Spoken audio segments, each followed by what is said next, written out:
Il était auparavant en charge du tourisme au Quai d'Orsay. Il est directeur général du tourisme de Nouvelle-Aquitaine. Vous recevez Michel Durieux. Bonsoir Michel Durieux. Bonsoir. Ce week-end, ce sont les premiers grands départs en vacances.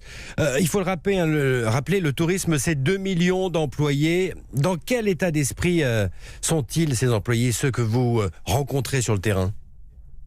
On va déjà partir d'une base un peu d'optimisme. Vous l'avez annoncé avec la météo. Grand beau, l'anticyclone est là, les touristes sont là. Ouais. Donc déjà, ça fait du bien. On l'attendait. Ça fait plusieurs semaines qu'on se demandait est-ce que ça va redémarrer, On le voit, les routes sont chargées, le soleil est là et les touristes commencent à arriver sur les destinations. Donc, les employés sont à la fois inquiets et à la fois un peu rassurés de cette situation qui revient un peu vers la normale. Il faut rappeler ce chiffre, le tourisme en France, c'est 8% du PIB, donc c'est un secteur important. Oublié ou pas selon vous ? Oui, oublié, on l'a vu pendant la crise, tout le monde en parlait, des milliards qui ont été débloqués pour aider ce secteur et il y en avait besoin, 17 milliards et surtout du chômage technique. Et puis tout d'un coup, annonce du gouvernement, pas de ministre.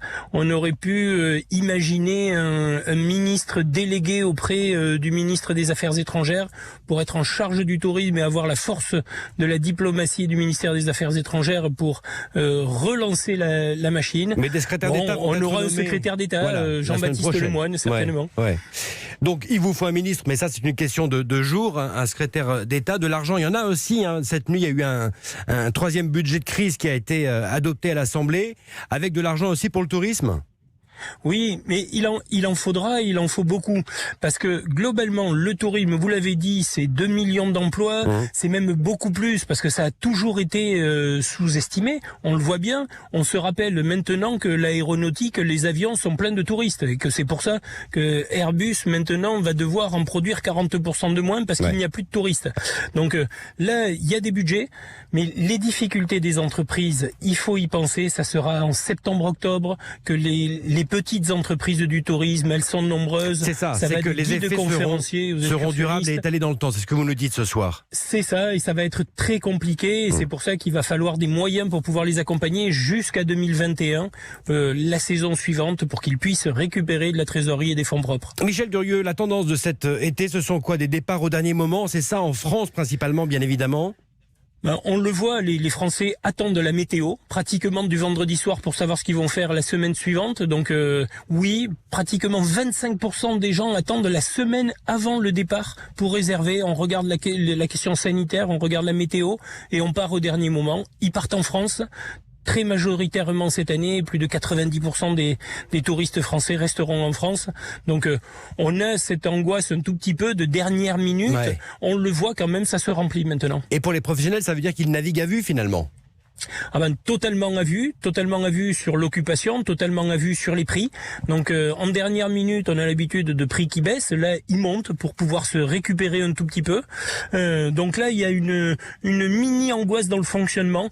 Mais enfin, on est en train de gérer cette situation et ce qui est important, c'est que les destinations se sont quand même préparées et là, on le voit, les touristes arrivent et on retrouve quand même une ambiance estivale et une ambiance de vacances et on en a tous besoin. Michel Durieux, en réservant, est-ce qu'il y a cette crainte encore de ne pas être remboursé en cas de reconfinement, s'il y a des clusters par exemple ? Non, les professionnels se sont engagés à essayer d'être le plus flexible possible si ça devait arriver. Je ne pense pas vraiment qu'il faut avoir cette angoisse. Là maintenant, il faut réserver, il faut partir en vacances.